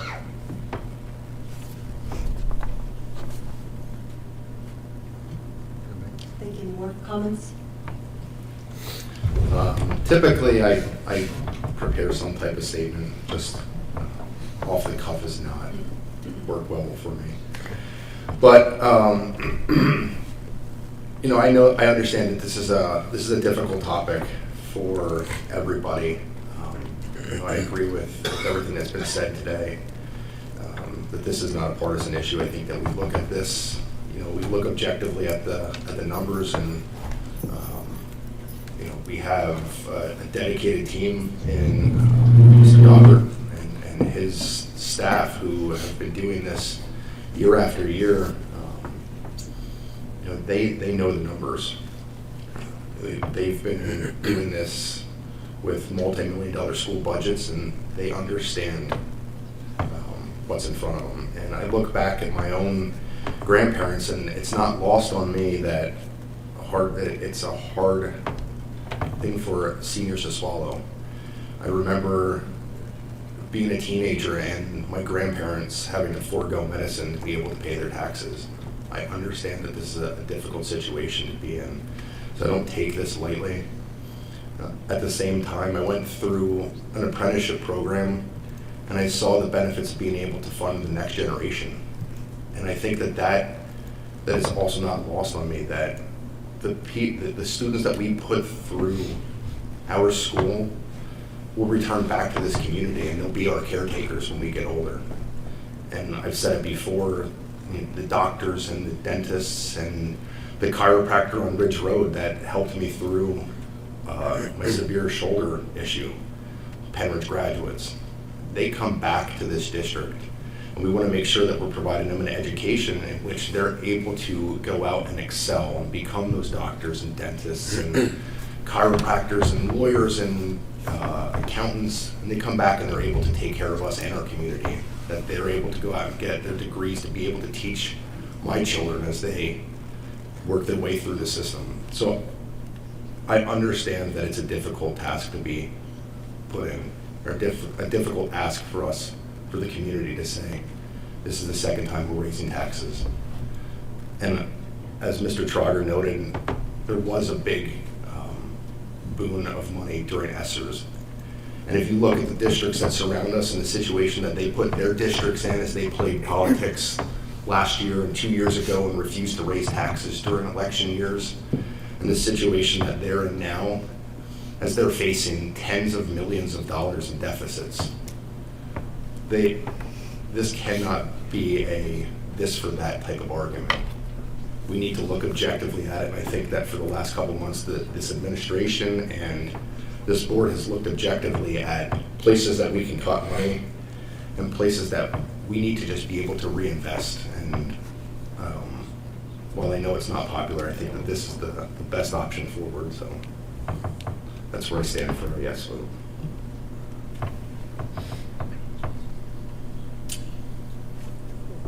Okay, we'll do roll call. Mr. Kaufman? Yes. Mr. LaFever? No.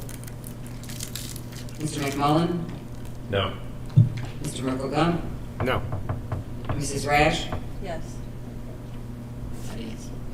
Mrs. Sharina? Yes. Mrs. Taylor? Yes. Mr. Trauger, Yes. Mr. Wilson. 5-3. Right. It's a sufficient vote under section 508. Passes. Motion passes. Thank you. The next Finance Committee meeting is scheduled for Monday, June 8th. Next up is the committee report is personnel with Mr. Trauger. Good evening. We did not have a personnel committee meeting this month. The next personnel committee meeting is scheduled for Monday, June 9th. Monday, June 8th. However, we do have one item on the table for tonight. That's a motion to approve Sean Dalbert as the treasurer for the 26-27 school year. Second. Any questions or comments? All those in favor? Aye. All those against? Motion passes. That's it. Next meeting. I'll repeat, the next meeting is scheduled for Monday, June 8th. Thank you, Mr. Trauger. Next up is policy, Mrs. Taylor. Good evening. The policy committee met on May 4th this month. We discussed the first reading of our artificial intelligence policy. I really appreciated the discussion we had specifically around navigating how to prepare our students for being able to use this emerging technology, and what things we can do to help teach our kids and staff ethical use of AI, responsible use, academic integrity, and I really enjoyed just learning about the technology as it's very new to me as well. So for this month, we just have a motion to approve the first reading on policy 815.2, use of generative artificial intelligence in education. I'll second. Questions? Questions or comments? All those in favor? Aye. All those against? Motion passes. That's all we have for tonight. The next policy committee meeting is scheduled for Tuesday, June 2nd. Thank you. Thank you, Mrs. Taylor. Next up is old business. Anyone have any old business? If I could just make a note, just for the public, that the IU, the PAC committee, and the Upper Bucks Tech meetings are not on the agenda due to the budget having to be presented tonight. So all those meetings will be held, but they're just happening after this meeting. So that's why there's no report for the 3 of them this month. Thank you, Mr. Kaufman. Next up, new business. First, we have the motion to approve the 2026-27 Penn School Board Committee meeting schedule. Second. Thank you. Any questions or comments? All right, all those in favor? Aye. All those against? Motion passes. Also, under new business, I just wanted to take this time, I would like to recognize that this is Teacher Appreciation Month and extend a sincere thank you to all of our outstanding Penn Ridge teachers. We see and appreciate the dedication, care, and effort you bring each day to enriching the lives of our students, not only through academics, but also through the relationships and partnerships you build with students and their families. Thank you for all that you do. In addition, as a parent of Penn Ridge students, I would like to give just 2 examples of the many incredible teachers who have chosen to dedicate themselves to our students and our community. I'm familiar with their stories through my own children, but I know each one of our Penn Ridge educators change lives for the better every day. Their stories need to be told and appreciated. Perhaps we could all consider the power of sending a note or an email to our teachers saying that we appreciate them because of what he or she did for you or your family. First, I would like to recognize Ms. Graniti, a 6th grade math teacher at Central Middle School. In speaking with my daughter, she could not say enough about how Ms. Graniti makes math engaging and enjoyable while encouraging a love for learning. She has a special ability to connect with her students while helping them build confidence and strengthen their math skills. Middle school is certainly not always easy, yet Mrs. Graniti creates a classroom environment where students feel supported, encouraged, and excited to learn. Thank you, Mrs. Graniti. Next, I would like to recognize Mrs. Ruggiero, a third grade teacher at Seiler Elementary. When I think of incredible teachers at Penridge, Mrs. Ruggiero immediately comes to mind. Like so many of our educators, she not only teaches her students, but takes the time to truly understand how each child learns best. She has a remarkable ability to meet students where they are while ensuring they all grow and succeed together. Mrs. Ruggiero creates a classroom filled with creativity, excitement, and meaningful learning experiences, from reading intense to science experiments with butterflies, with ladybugs, reading March Madness, Matter Monster projects, and so much more. Most importantly, she makes every student feel valued, supported, and prepared for the next step in their education. Thank you, Mrs. Ruggiero. Again, these are just 2 examples of the many incredible teachers we have chosen who have chosen to dedicate themselves to our students and our community.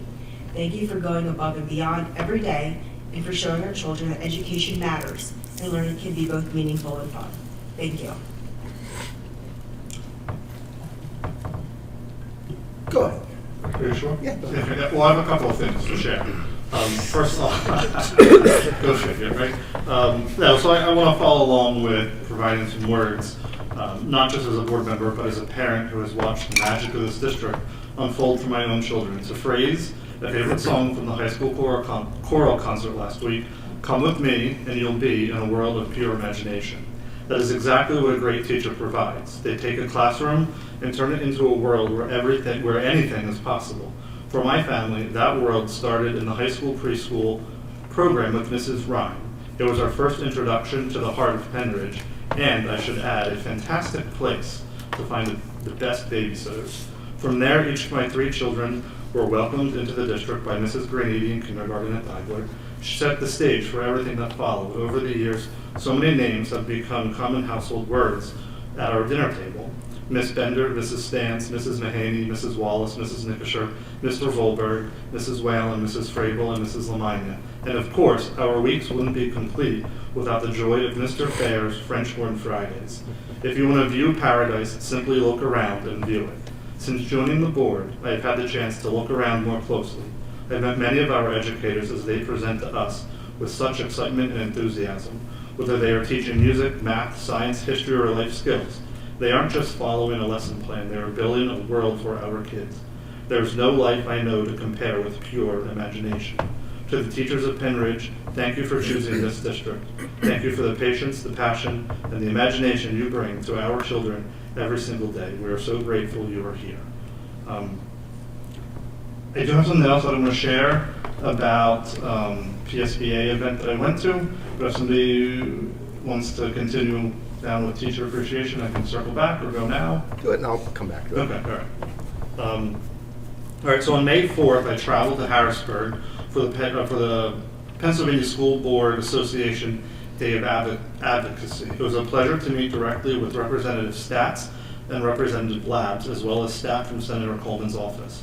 As a school board director, I believe it is my job to advocate for our district where the laws are made. We discussed the specific challenges facing Penridge and how the state can help us protect our students and our taxpayers. During these meetings, I pushed for several key changes that would help our budget, our local budget. Mandated relief. We asked the state to stop passing new rules for schools without providing the money to pay for them. We also asked for a waiver program so we can have more flexibility to run our district efficiently. We also spoke on cyber charter school reform. Right now, we pay a huge amount of cyber charter tuition. These invoices are paid using taxpayer dollars. We are asking for a statewide flat rate that reflects what it actually costs to educate those students. This single change would save Penridge taxpayers a significant amount of money. We also spoke on special education support. Since 2009, the cost of special education has gone up by billions across the state, but state funding hasn't kept pace. We are asking the state to pay its fair share so that the entire cost doesn't fall on our local community. Advocating for our schools is a team effort. If you want to help support Penridge and keep our local taxes stable, here's what you can do. First, contact your legislators. Reach out to Representative Stats, Representative Labs, and/or Senator Coleman. Let them know you support charter school reform and mandate relief. These are the biggest things Harrisburg can do to help our local budget. Speak up for fair funding. Remind our state leaders that when they don't fund things like special education, our school repairs, that costs get shifted directly onto local property owners. Stay engaged. Look at the PSBA legislative platform. It shows exactly what we are fighting for in Harrisburg to make Penridge a strong, more affordable place to live. By working together and speaking with one voice, we can make sure Harrisburg does its part for our children and our community. Thank you. You good? I'm good. Thank you. So I just wanted to jump on with Teacher Appreciation Week, Teacher Appreciation Week. You know, my time on the board in these last 2.5 years, you know, I really got to see an intricate working into everything that all of you do on a daily basis. Having educators in the family, being married to a special education teacher, and now having the ability to work in the education system in the facility side, I get to see every day the things that all of our educators do. The time that they put in, the extra hours, the literal blood, sweat, and tears of having to be there for our children day in and day out. So from the bottom of my heart, I can't say enough thank you to all of our educators in Penridge. I think you guys do a wonderful job. And having 2 children, both ADHD, one who's on the spectrum, I understand it's not easy. It's not easy to have a classroom full of children and have my wild kids there. I can see Mr. Smith in the back, and he knows he's had both of them. You know, it's a thankless job, but I want to thank you guys from the bottom of my heart for everything you guys do, and to Adrian and Ethan for the gift. Thank you guys. I'm always here for you guys whenever. If you want to have another get-together, I'd love to hear the issues that are facing our students. And I open that up to any of the groups in the district. I'm here to hear from you. And that's why I serve on the board, is to make sure that your voices are being heard as well. And that's extremely important to me. So I'm here for you guys and for all of our students. So, thanks. I also wanted to tag on to the teacher appreciation thread, but also echo Mr. Kaufman's thank you for our gifts. I have a matching hamster, so thank you for the keychain, and I would also love the opportunity to interact with your club and learn more about it and any of the clubs in the district. That's a huge reason that I wanted to be elected to this position. So please reach out. My email is always open. I also wanted to take a moment to say thank you to all of the teachers in Penridge, specifically the teachers at Grass Elementary, where my daughter goes. The full day kindergarten experience has been beyond what I imagined it would be. I've been so impressed with all the things my daughter is learning with Mrs. Johnson and Mrs. McNamara leading the class. There has not been a single day this year that my daughter has asked to not go to school, which I think is the best review you can get. She truly loves going to school every day, coming home, teaching us the lessons that she learns. So again, Mrs. Johnson, Mrs. McNamara, as well as her specials teachers, Mr. Jerome, Mrs. Hayes, Mrs. Schumann, and Mrs. Gross. All of you have made a huge impact in my daughter just in her first year of school, and I can't wait to see what else lies before her. So, thank you. I will continue the love fest for our staff. So I graduated from Penridge, and when I moved back here with my kids, my daughter was going into 2nd grade and my son was going into kindergarten. It was toughest for my daughter because it was a big change, and I can't say enough wonderful things about Grass. Mrs. Knoll was her teacher at the time, and she really spent a lot of time with her, helping her, talking to her. The families in the school, I mean, she had play dates immediately, and it was always a very welcoming community. Now my youngest is graduating this year, so we'll have been through twice. And again, I can't say enough good things about the staff. from my interactions as a parent, and then even more on the board, you get to see firsthand the time and dedication. I'm going to go a little bit in a different direction and talk about when I was in school here, because when I came back, I got to see many of my classmates as teachers now in the school and helping my kids. I thought that was a lot of fun. But in kindergarten, in Miss Juren's class in Seiler, I met my very best friend in the world. And it happened when I was being made fun of because I couldn't say the word piano properly. And I went back into the cubbies to pretend like I was getting something out of my backpack, but I was like crying because I was upset. And back walks Nikki to check on me, one of my classmates, to see if I was okay. And she called Miss Juren back, and we had this beautiful conversation. And she is my best friend to this day, and has always been the most caring, kind person I've ever known. And she's a teacher in Daimler, has been with the district for a very long time, but I think it just speaks to the quality of the people that a lot of us have known, even outside of the schools, how wonderful and caring they are. So thank you.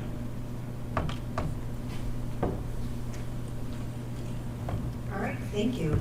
Moving on to public comment. First, I have Laura Foster, end of meeting comments too. Yeah.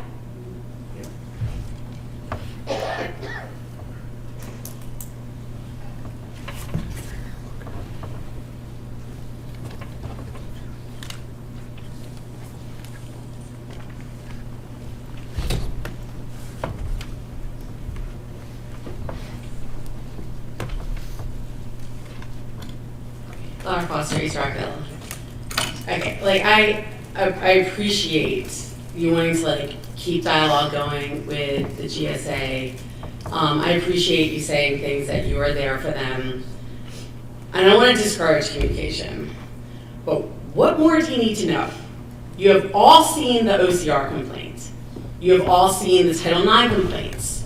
You have all seen the 96 pages that detail why this is a hostile environment based on gender. What do you need to know? Why isn't that enough? You're an 8-to-1 board. How many conversations have I had with each one of you individually about we will do the right thing when we take office? We're gonna be there. I have a queer aunt. I have a queer child. I have all these people in my lives that I care about that are queer. Yet you sit here and continue to not do anything about an anti-trans policy. No one really cares that you're there for them. They care what you do. When the adults in the room don't act like adults, who is left to defend these children? Are you going to be there in the hallways when they are getting called names? Are you going to be there when trash is thrown on them in the bathrooms? Are you going to be there when they have to literally like out themselves still to use the bathrooms? Or you just want to hear and then say that like, oh, I listened, I care. No one cares if you care. What we care about is that you actually do something. Do something. All of you up here, all 8 of you, have all made comments that you are there for these students. And they are empty promises. And in fact, they are worse than what the Moms for Liberty Board did here. Because all of you have stood by in allyship under false pretenses. You're not an ally if you don't stand up for these kids when they're not in the room. You're not allies. You're just one more Chardonnay dem up here, holding your little conferences, saying that you're here for these kids, and not doing anything. Why doesn't in your new business someone make a motion and be like, let's revisit the policy? We have 8 on the board here. Why haven't you done anything? How about instead of like doing these like no place for home or no hate here, whatever things, implemented by someone that has no background in DEI, you actually hire someone that knows about DEI to fulfill that position in DEI, not as a RELA specialist, but as someone that actually does DEI, and have them come and do it. Because when the teachers start calling us and be like, yeah, we're supposed to be doing these scenario things, no one's trained them on microbias, no one has talked to them about discrimination. Here, do it. You cause the reverse action of what you're trying to implement. So when you can't do this yourselves, you need to bring someone else in there. And for once, do something that you say you're going to do. Thank you. Thank you. Next is Dan Biebernitz.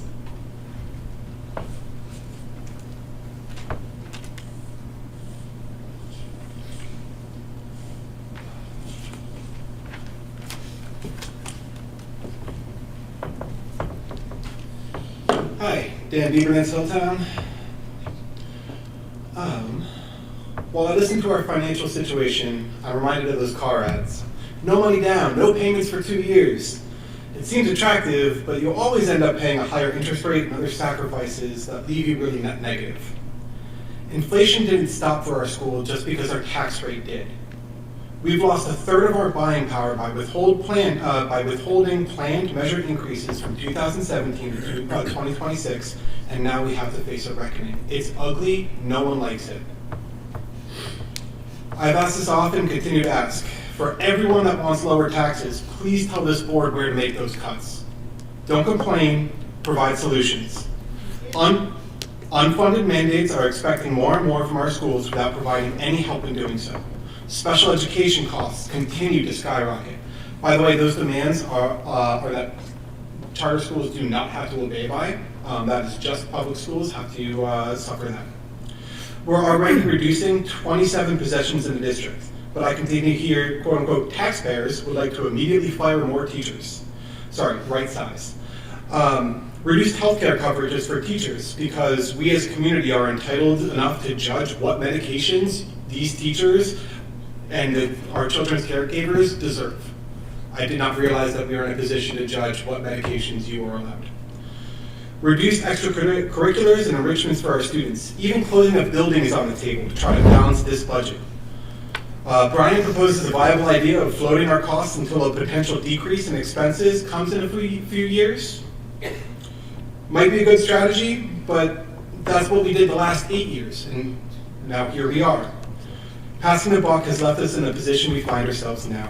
So unless viable solutions are presented that don't involve immediately firing teachers, increasing class sizes, or judging what medications teachers are allowed to take, we're seeing the cost of procrastination, and we are at a reckoning. And I appreciate this board for making the hard sacrifices and the unpopular opinion of trying to balance a budget. If anyone has better ideas, I am open to hearing them, but I have not heard an idea that has not come from this board that is viable or will actually save taxpayer money. Now, that being said, thank you, teachers. Despite having less and less support due to taxpayer concerns, you have maintained our community's prestige.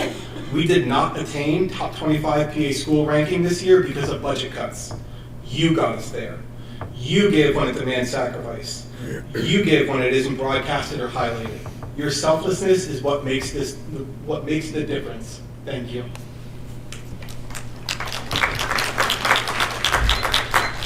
Thank you. Kim Dillian?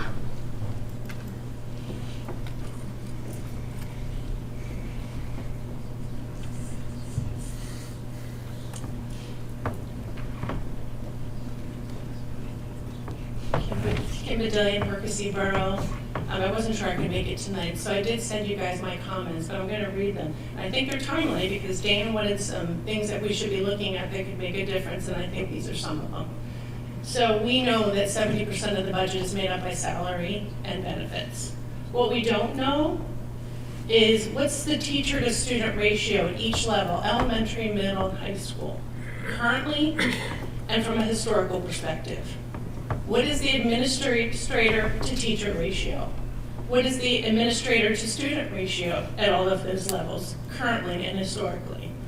And when I talk about administrator, I mean all those listed on the organizational chart that's listed on the website, that they do not have a direct teacher role. So I'm not talking about teachers, I'm talking about people that don't have those roles.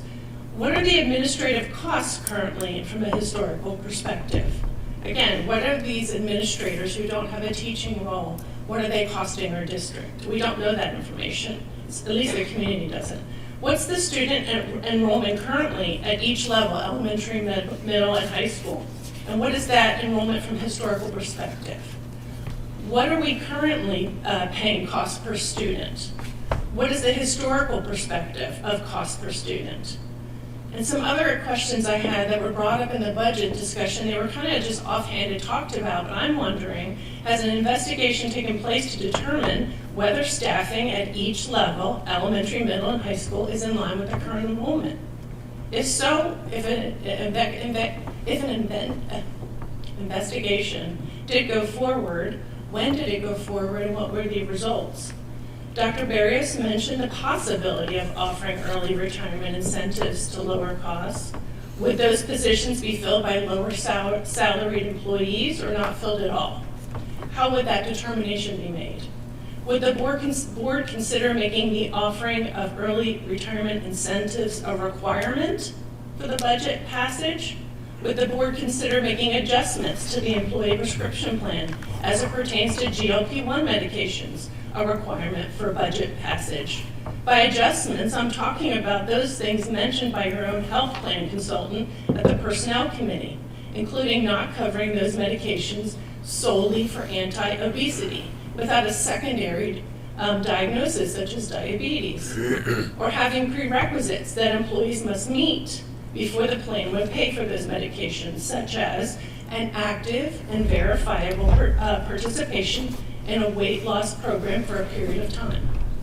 I appreciate Mr. Dahlberg's exhaustive efforts on the budget, and the above is not to mention, or it's not to tarnish his efforts.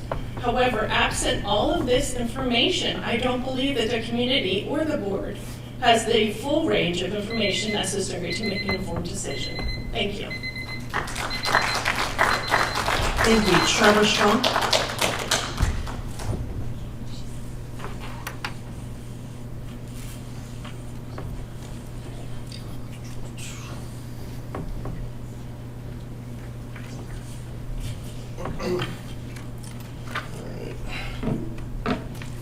No, please turn it off. Oh, There you that's go. the problem. There you go. All right, Trevor Strunk, Percy Borough.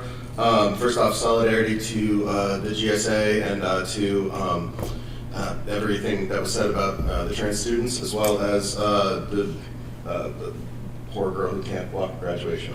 Heart goes out to you guys. I have a lot to say about South, and I'm sure I'm here to talk about the South closure. My family has a long history in the Pembroke School District. My grandfather was a high school principal at South. All my family came through the district except me, which is why I'm not as smart. Two quick quotes, though, that kind of explain my understanding about why we shouldn't be closing this school. The first is from a great American, Franklin Delano Roosevelt, who says, "The test of our progress is not whether we add more to the abundance of those who have much, it is whether we provide enough for those who have too little. In this case, too little support is to our students." There's also a Mark Twain quote that I love, another great American, who says there's three types of lies, lies, damn lies, and statistics. What he means by this is not that statistics are lies all the time, but that they can be used for any means that people want them to. They are interpretable facts. They are not objective, hard data every time.